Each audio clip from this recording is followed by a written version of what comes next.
¿Qué tal, gente? ¿Cómo les va? Bueno, espero que tengan un buen día.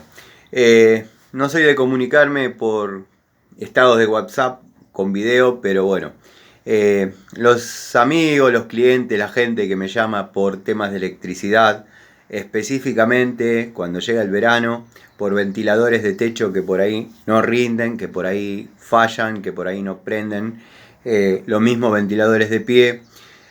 Eh, Estos días que hizo un poco más de temperatura, o sea que muchos prendieron el ventilador, quizás notaron una baja de rendimiento.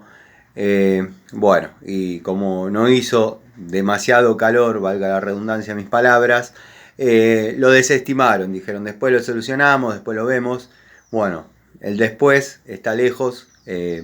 Fíjense de tratar de resolver esa situación conmigo o con cualquier otra persona, porque este es el momento. Después los precios se van por las nubes. O sea, ya me ha pasado el año pasado que he bajado más de 5 ventiladores para bobinar y cuando los llevé al taller de bobinado me rebotaron el presupuesto ustedes. Así que les pido por favor, traten de que lo veamos en caso que quieran contar con mi mano de obra dentro de de este mes, porque después diciembre, enero ya son otros temas. No hay taller, no hay bobinado, se van por la nube los precios, sumado a que por desinstalar cobro también. Lo aviso porque ya me comí el año pasado 3 o 4 que me dijeron, bueno,